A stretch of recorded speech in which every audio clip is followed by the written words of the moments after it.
보는 세계와 듣는 세계는 다릅니다. 보는 것이 많아지면 때로 듣는 것이 적어집니다. 사랑하는 아들이 군대를 갔다고 한번 생각해 봅시다. 또 친했던 친구가 이민을 갔습니다. 이제 볼 수가 없고 소식을 듣기만 합니다. 그러나 볼 수 없다고 모르는 게 아닙니다. 소식만 듣는다고 해서 모르는 게 아닌 것처럼 말입니다. 오히려 듣는 세계가 더 깊이 열릴 수도 있습니다. 김소월의 시 엄마야 누나야 강변 살자라는 짧은 시를 아실 텐데 첫 행과 마지막 행은 말 그대로 엄마야 누나야 강변 살자라는 겁니다. 그런데 그 사이에 있는 두 행이 참 기가 막힙니다. 뜰에는 반짝이는 금모래빛, 뒷문 밖에는 갈잎의 노래. 앞뜰은 보는 거고 뒷문은 듣는 겁니다. 들에 반짝이는 긴 모래빛, 뒷문 밖에는 갈잎의 노래. 보는 건 내가 보는 겁니다. 보는 건 내가 추구하는 정방향의 세계. 그런데 듣는 건 사방에서 내 의지와는 상관없이 내게 쏟아지는 세계입니다. 들으려고 해도 들을 수 없을 수도 있고 안 들으려고 해도 들을 수 있는 것이 듣는 세계입니다. 조금 지나친 논리적인 비약인지 모르겠습니다만 사도 바울이 다메섹 도상에서 회심을 합니다.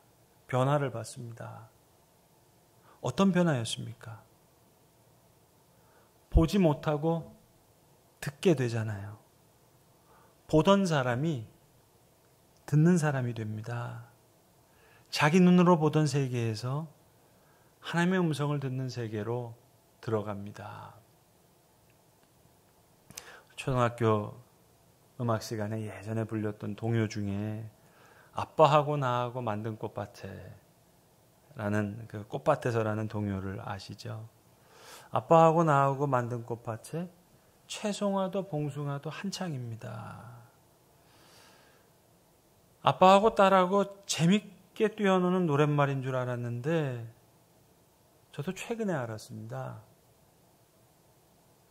이 노랫말의 비석이 저 서울 용산에 있는 무시무시한 전쟁 기념관에 있다는 사실을요.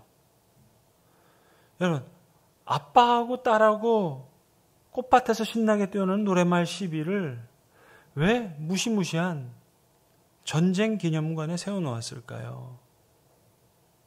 그 이유는 이 노래가 1951년 6.25 사변통에 지은 노래입니다. 전쟁터에 나간 아빠 소식을 모르겠는 거예요. 아빠가 메어놓은 새끼줄 따라 나팔꽃도 어울리게 피었습니다. 나팔꽃을 보는 게 아니라 아빠 소식을 듣고 싶은 거죠. 아빠가 메어놓은 새끼줄 따라 나팔꽃도 어울리게 피었습니다. 지금 보고 있는 그 세계가 아닙니다. 듣고 싶어 하는, 듣고자 하는 세계를 갈망하는 겁니다. 바울은 여러분이 잘 아시는 대로 살아생전의 예수님을 직접 단 한 번도 만나본 적이 없는 사람입니다. 그런데 바울이 부활하신 주님을 만나요.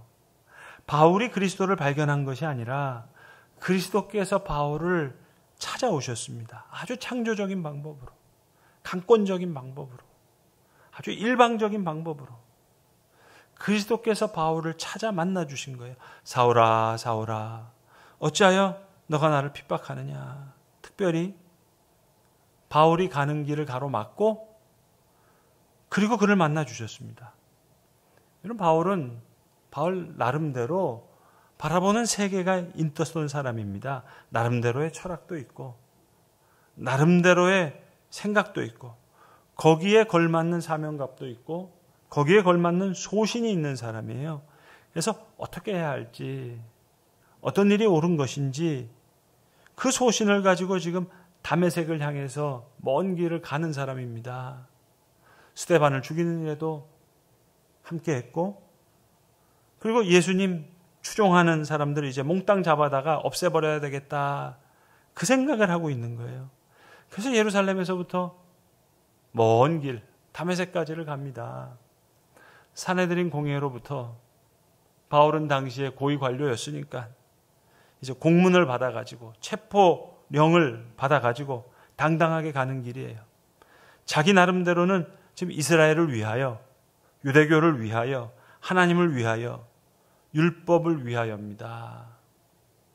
무슨 자기 자신의 사리사욕을 챙기려고 하는 사람이 아닙니다.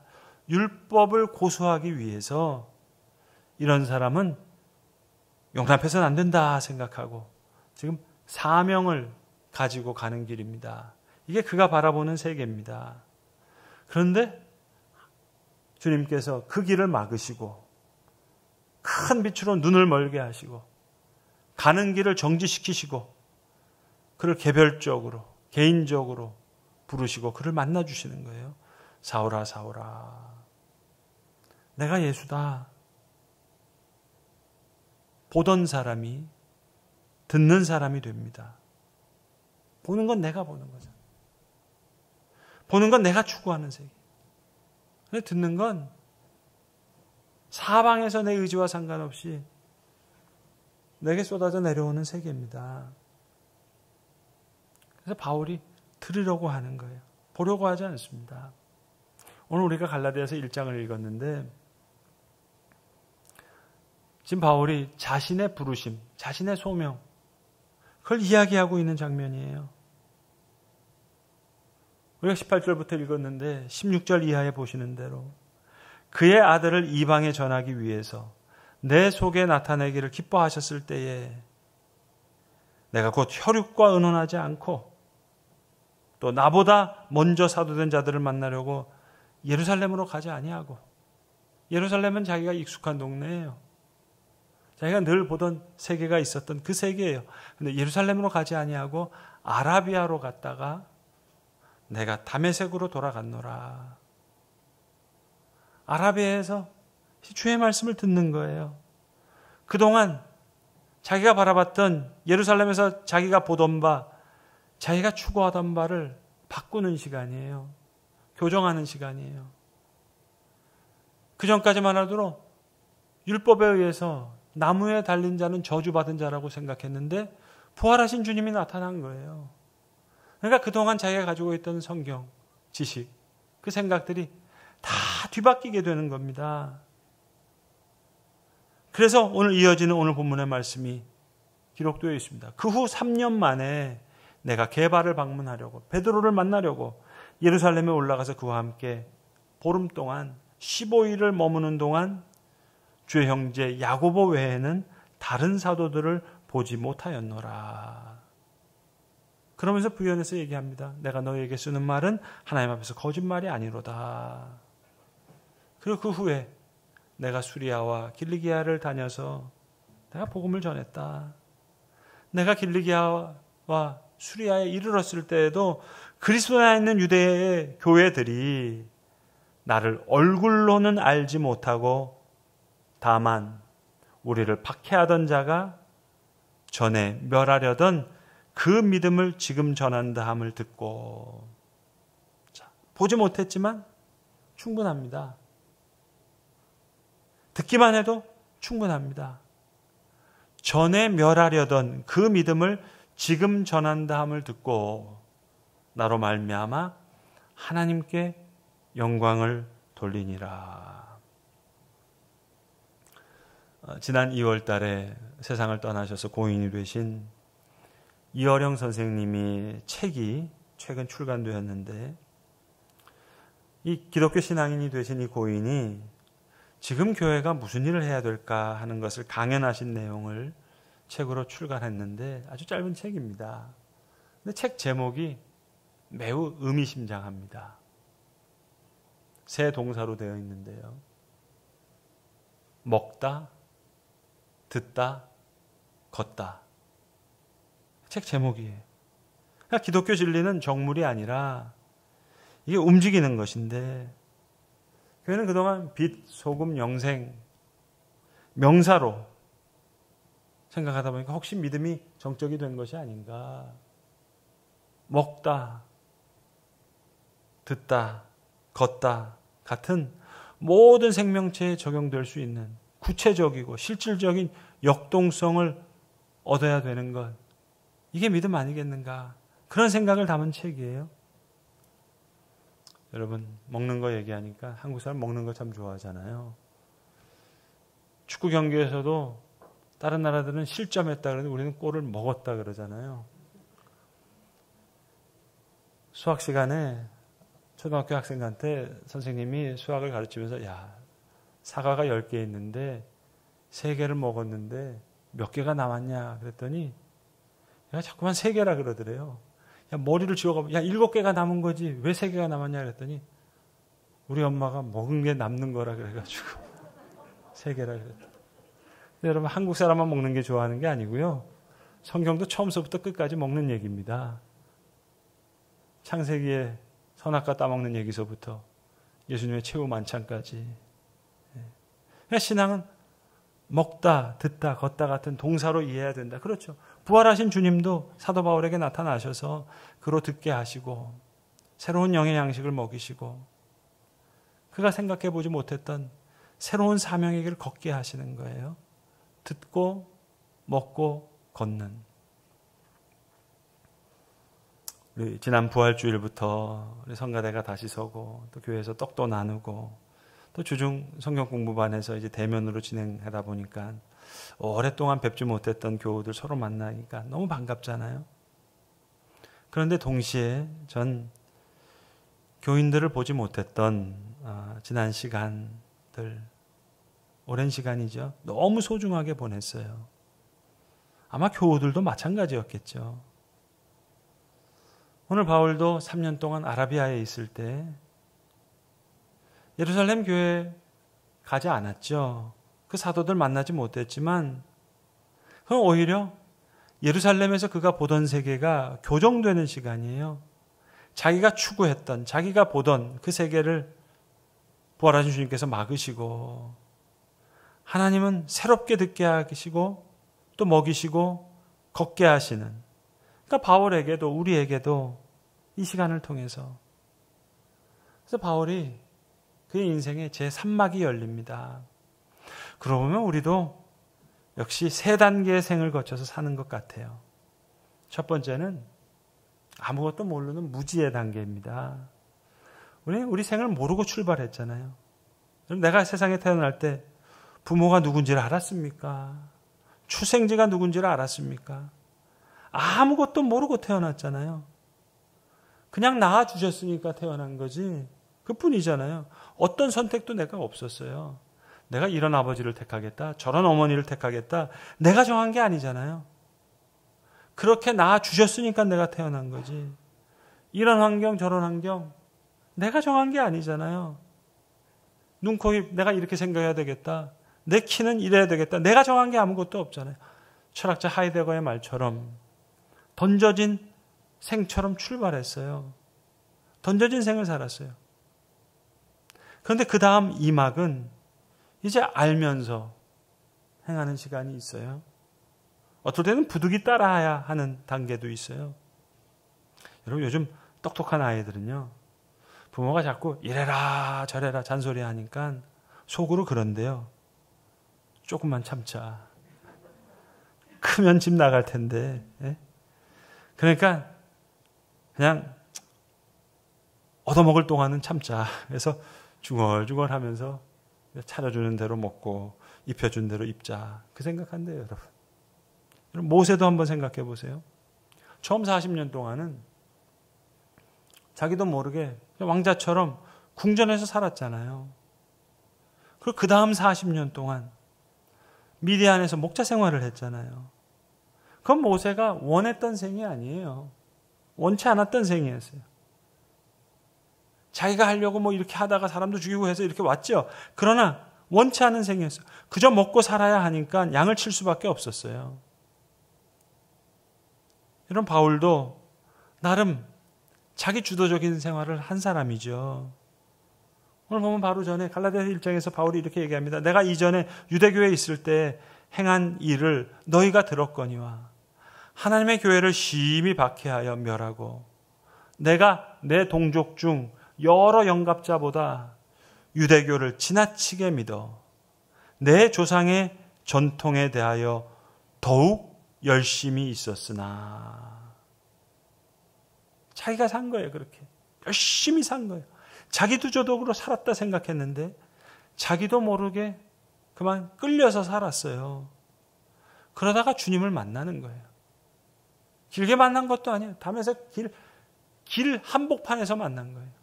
살아생전에 한 번도 만나보지 못한 부활하신 주님을 만난 거예요.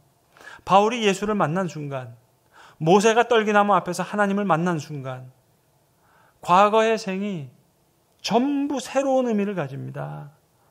오늘이 있기 위해서 반드시 있었어야 되는 일들이에요. 많은 실수도 있었죠. 지워버리고 싶은 일들도 있었죠. 그러나 아니요. 오늘 일이 있기 위해서 분명히 있었어야 되는 일이에요. 바울로 따지면 스데반을 죽였잖아요. 거기에 선봉에 섰잖아요. 모세로 얘기하자면 사람을 죽였잖아요. 그래서 이렇게 원치 않게 미디안 광야까지 왔잖아요. 많은 실수고 지워버리고 싶은 시간인 것 같지만 아니요. 꼭 필요한 시간이었어요. 그래서 진짜 자신을 알게 되고 내가 뭘 해야 될지, 내가 누군지, 나의 정체와 나의 사명과 내 운명을 다 알게 됩니다.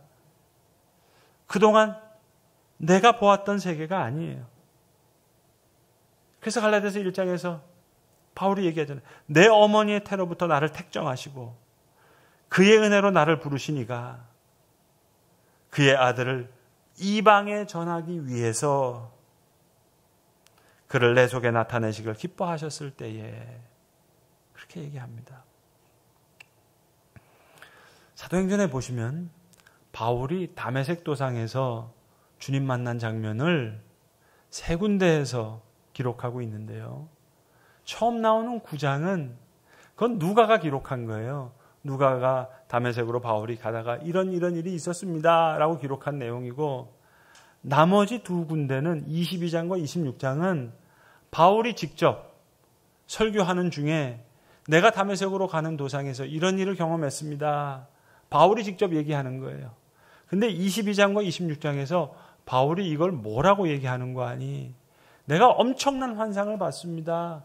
내가 엄청난 영적인 체험을 했습니다. 그렇게 이야기하지 않고 이건 주님의 계시의 사건이었다. 이렇게 얘기합니다. 계시라는 말은 헬라어 원뜻이 신부가 결혼식 때 면사포를 쓰고 있다가 이 면사포를 벗는 거예요. reveal 하는 거예요. 몰랐던 사실을 알게 된 거예요. 다메섹 경험을 계시의 사건으로 설명하는 거예요.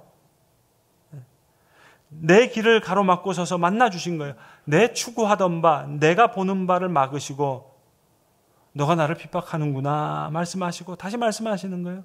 너가 나를 위해서 수고를 좀 해야겠다. 내가 왜 박해했는지, 이제 내가 어떤 수고를 해야 되는지 몰랐던 것을 계시 알게 해주신 거예요. 그러니까 여러분 사도행전 9장에 보시면 다메섹 도상에서 바울이 예수님 만나는 장면을 기록할 때 사울아 사울아 그러면 이런 보통 사람 같으면 까무러쳐야 되잖아요. 꼬꾸라져야 되잖아요. 아이고 내가 죽었습니다. 뭐 빌법도 한데 바울은 참 어찌 보면 당당한 사람이죠. 당돌한 주여 뉘시오니까 당신 누굽니까? 똑똑히 물어보는 거예요.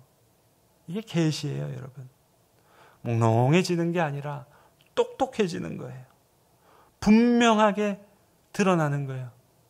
왜 이런 일이 있었는지, 내가 이제 어떤 길을 가야 되는지, 이 계시의 만남 속에서 새로운 생이 출발되는 겁니다. 때로는 예수님께서 바울처럼 우리를 극적으로 만나주시기도 하고, 모세에게처럼 타는 떨기나무에서 극적인 장면도 있고 엠마오로 가는 두 제자의 극적인 만남도 있죠.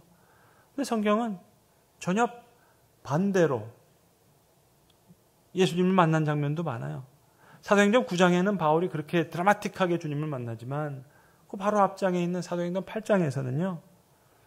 그 아프리카의 재정관료가 회심하는 장면을 보시면 단순히 이사야서를 읽고 있는데 빌립과 함께 성경을 읽다가 대화하다가 믿음에 이르기도 하고 사도행전 16장 같은 데 가서 보시면 걸출한 여성 사업가인 루디아가 여성 기도회에서 바울이 전해준 예수 그리스도의 복음을 들으면서 그 마음을 열어 주님의 말씀을 따랐다 그래요. 그게 전부예요.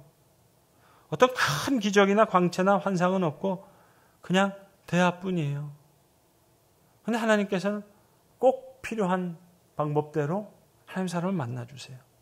여러분 우리 지난 4월 한 달 동안 부활하신 주님께서 도마에게 나타나시고 마리아에게 나타나시고 베드로에게 나타나시고 오늘 바울에게 나타나시는 장면을 봤잖아요. 각각 다 다르잖아요. 도마에게는 도마에게 꼭 필요한 방식대로, 마리아에게는 꼭 마리아에게 맞는 방식대로, 베드로에게는 베드로에게 꼭 필요한 그 방법대로, 오늘 바울에게는 바울에게 꼭 맞는 방법으로. 그렇다면 우리에게도 각 사람 한 사람에게 삶 속에서 안성맞춤처럼 맞춤 양복처럼 만나주시겠죠. 그럼 누가복음 24장에 엠마오로 가던 두 제자가 예수님을 알아보자마자, 성경 잘 보세요. 예수님 사라지십니다. 예수님 못 봅니다. 예수님이 사라지니까 들은 말씀이 생각나는 거예요. 그러니까 자기끼리 얘기해요. 그 예수님이 말씀을 우리에게 풀어주실 때 우리 마음이 뜨겁지 않더냐. 보세요. 예수님을 눈으로 볼 때는 몰랐는데 귀로 들은 말씀을 생각하니까 그때 우리 마음이 뜨거웠다고. 하나님 말씀을 먹는다는 말은 인간의 측면에서는 듣는다는 것과 흡사할 거예요. 듣게 하시고 새로운 영의 양식으로 먹이시고 그리고 걷게 하시는. 그럼 바울에게처럼 어제나 오늘이나 영원토록 동일하신 하나님께서 우리에게도 각자 한 사람 한 사람의 삶 속에 그렇게 만나 주시겠죠. 때로는 내가 보는 바, 내가 추구하는 그 보는 세계를 막으시고 새롭게 듣게 하시고 영생의 말씀으로 먹이시고 걷게 하시는 그 부활의 주님께서 우리를 그렇게 만나 주셨고 오늘도 그렇게 만나 주시고 그리고 내일도 그렇게 우리를 만나 주실 줄로 믿습니다. 기도하겠습니다. 주님, 살아생전에 주님을 만나본 적이 없었던 바울이었지만 다메섹 도상에서 부활하신 주님을 만나보고 그의 생이 변했던 짧은 말씀을 우리가 상고해 보았습니다. 주님, 부활의 주님 늘 한 사람 한 사람의 삶 속에 베드로에게 또 마리아에게 도마에게 바울에게 꼭 필요한 방법대로 그들을 만나 주셨고 그들의 필요를 채워주셨던 것처럼 주님 그렇게 우리를 늘 만나 주셨고 오늘도 그렇게 만나 주시고 내일도 그렇게 만나 주실 줄로 믿습니다. 주님, 이 귀한 부활의 주님과의 만남이 우리의 각자의 생명체에 적용 가능한 구체적이고 실질적인 역동성으로 나타날 수 있도록 주님 은혜 베풀어 주시옵기를 주님 빌고 원하옵나이다. 때로 우리가 바라보던 그 세계를 가로막으시고 새로운 세계를 듣게 하시고 그동안 걷지 못했던 세계를 걷게 하시는 주의 은혜를 찬양하오니 베드로에게 나타나셨던 대로 바울에게 나타나는 대로 우리에게도 나타나 주시옵소서. 바울이 발견한 것이 아니라 주님께서 바울을 찾아오셨던 그 귀한 선물의 만남이 우리의 삶 속에서도 귀한 선물로 주님 은혜의 담비로 내려앉게 하여 주시옵소서. 우리 구주 예수 그리스도의 이름 받들어 감사기도 드리옵나이다. 아멘.